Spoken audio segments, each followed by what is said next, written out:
All right, so welcome back. Thank you very much for the likes and interest in putting this heat shield on your Beretta 1301.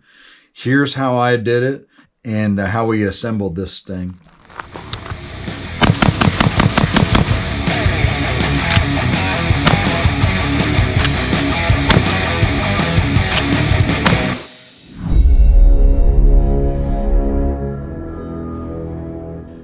So the tools that I used, you can supplement however you like. Get something to measure with, either a ruler or calipers. Here's a Sharpie to do index points for reference. Here is some little jeweler's screwdrivers. This is a number 1 Phillips.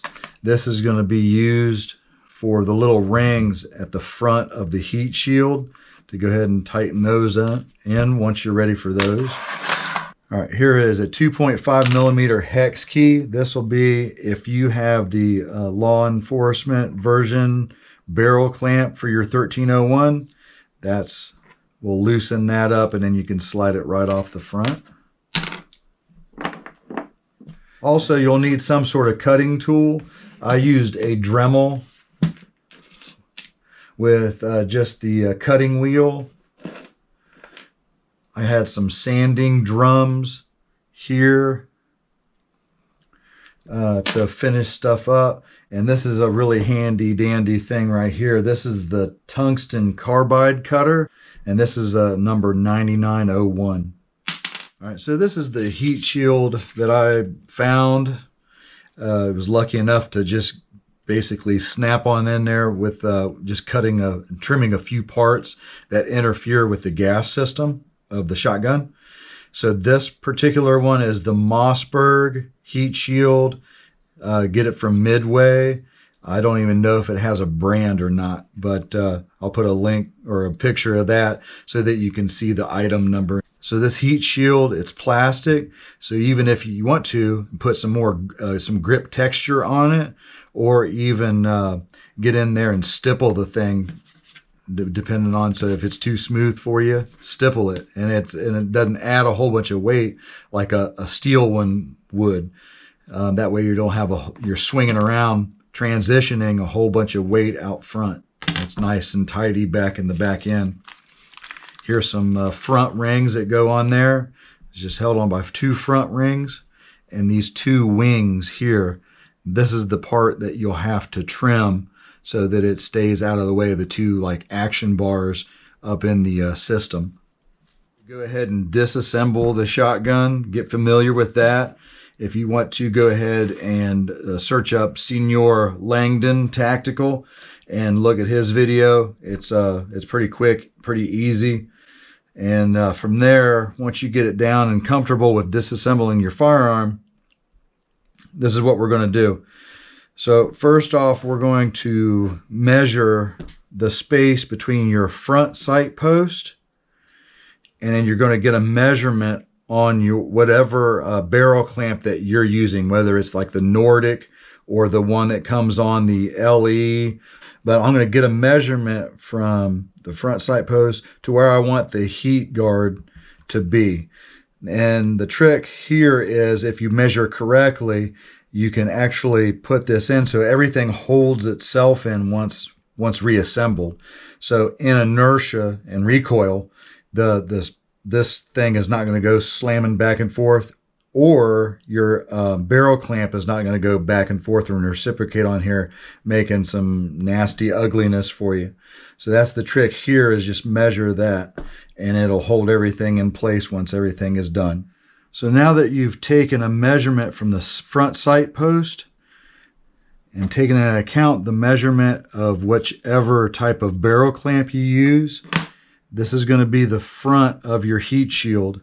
Now you need to center it up and make it so that you can find the center. And the best way to probably do that is look down the bore from the front. And what you're going to do is you're going to make a little snowman with ears. Actually, it kind of looks like a sea monkey. So Now I make a mark just on the barrel to the shroud, and there's my witness mark right there, and that's how I know to index the front of the heat shield. So I'm going to do the same with the rear. So now that it's all lined up, as long as I make a mark that touches the shroud and the barrel, now I know exactly where to place this thing each and every time I test for function. All right, so now what we need to do is to make relief cuts into the handguard, or at least mark them, so that we can cut into it and Dremel down into it, so that we can slide these ears or wings down in there and everything's nice and tidy. So I have this set up here, and what it's going to look like, because I've already made the cuts, is basically that right there. So these relief cuts is for these wings right here to go slip into when everything's put together. So that's what it'll look like without the barrel. Nice and tidy, nice and clean, locks down in there. This is another one of those tricks where everything works in tandem so that nothing slides forward or backwards in the recoil. So it's kind of a nice little thing here, locks it in place once everything's done. So what I'm going to do is get everything lined up. I have the front of the shroud lined up. So I'm going to put this on here, get this where I want it, get it all the way back to where it would be if it was all assembled correctly. Then I'm just going to push this heat shield down until it stops. And at that point, I can go ahead and make marks on the actual hand grip of where, on the outside edges of where I want to relieve the handguard. Okay. So what you want to do is just to double check, is to check how wide your wing is, and then make it slightly bigger on the relief cut here on the handguard. Mine turns out it is 0.552 on that one. It doesn't have to be perfect. It's just got to be slightly larger than your wing, which is 0.432. And therefore your slot just has to be bigger than that on the handguard in order to accept it sliding down into it and locking in. Once you've made your marks of where you're going to cut the parameters of relief for the wings, you just go ahead and make a cut straight into the side, straight into that on each side, and then flip it around each side. And now you know that's the outside. What I did is I just basically scored it and did lines in there about every so often, about every millimeter maybe. Zzz, zzz, zzz. And then all I did after that was to use that carbide tool to basically just clean this up from this edge to this edge using this in the Dremel. And then it just keep going back and forth. And this is carbide against plastic, so the plastic has no chance. So you just get it to the edge there and just keep going out and make sure that it's square at the end. It does not have to be perfect. If you want to take the time and make it perfect, that is your prerogative. And that's how you make the relief cuts for the wings here. So you have those wings, and it just goes right in there. And once you get the barrel on, it clicks right in there. All right, so now that you made the cuts in your handguard, I'm going to go ahead and double check my work here. I'll go ahead and put the handguard on the barrel.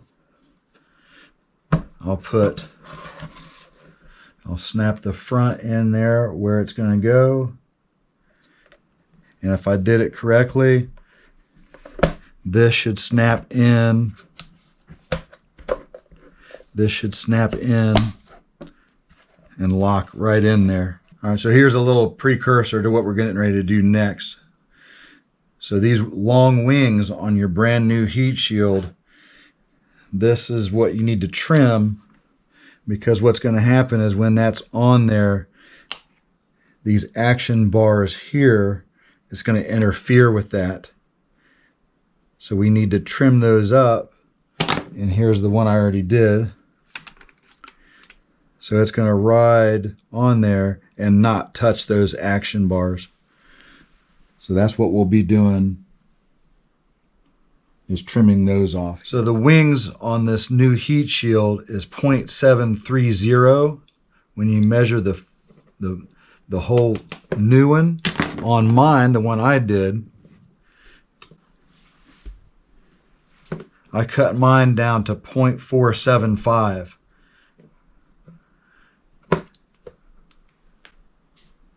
And that was good enough for my shotgun.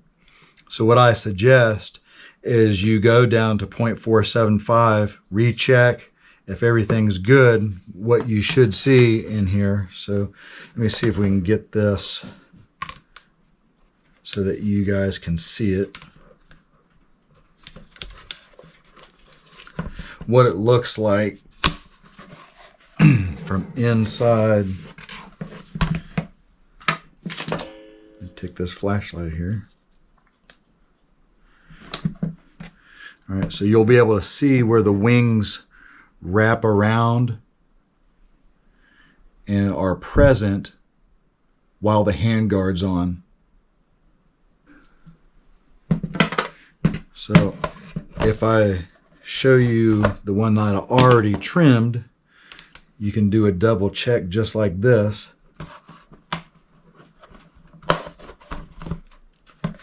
And see.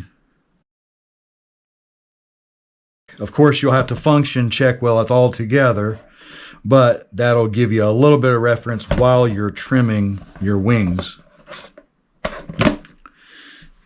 Go slowly, go conservatively, because you can't always add back any material, but you can always take it away. It just takes a little patience. If you go to 0.475, you should be good to go. These things aren't, it's not rocket science, and it's not like German engineering here on this plastic shroud. So what we're going to do real quick is just double check our work here. Just dry fit it. Nothing has to be set in stone yet. I'm going to go ahead and put on the handguard. Okay. So if we did our job correctly, we'll take our index point from the front of the heat shield. We'll put that on the index point that's on the barrel, and that should slide right in line up with the rear marking on the barrel and the heat shield. So at that point, with everything slightly together, just run the action.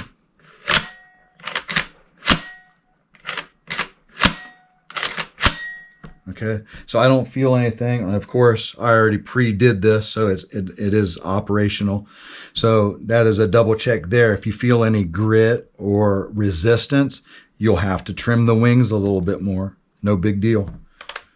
You can just dry fit your other items just to kind of make sure that everything is where you want it before you go any further. So You got to remember what's up and is up and down is down. There you go, bam. All right, so I dry fit that as well before I lock anything down. And we'll start on your front rings. And you may have to relieve some of those to fit those on. In order to do that, you just kind of slide that on. Okay, so you can see that, of course, this is trimmed already, but you can see that it does fit in between that magazine sleeve and the bottom of the barrel. We don't want to have to take the heat shield off each and every time that we clean our firearm. So what I had to, since I do have the LE model and it has that sleeve, you might have to do this if you try to fit this on an A300, is trim a little bit here and relieve that. That way you can take this whole thing apart and have the heat shield remaining on the firearm so that it's easy to field strip and it's not a pain in the butt to go ahead and disassemble and reassemble. So it works very, very well. If you have the Nordic component, I doubt you'll have to trim anything, and you may not have to on your particular firearm, but that's what we'll have to do. I had to do on this in order to take it apart and put it back together without taking certain things off. It just comes off as normal and I can clean and stuff like that. So the next thing that you guys are going to do is you're going to go to the range. You're going to attach everything together. You're going to test fire it, put a couple boxes through it. That way you'll see if anything moves or if you have to trim anything, if it's hitting the action bars. Then, if you're totally happy with this, and I've took this out to the range and I've fired it, and so what I'm going to do with my front rings here, I'm going to go ahead and blue Loctite them. So on your first range visit or two or whatever, when you're testing everything out, just keep them in there, hand tight, and in case you have to take it off again to manipulate it in some way. I'm good with it, so I'm going to go ahead and blue Loctite this thing and put it together. I was waiting to do this until I could make this video, so I think we're good. So go out to the range, test fire it before you Loctite anything. All right, so that's basically it, guys. You've just attached a heat shield on your beautiful 1301. What this is going to help you do is control your firearm, whether you use the push-pull method or the tuck and suck. You're going to be able to clamp down on this thing and control the recoil of this. And that's it. So stay tuned for upcoming episodes. I'm going to teach you how to infiltrate your next favorite secular summer holiday. The FBI does it. Why can't we? I love you. God bless. See you on the next one.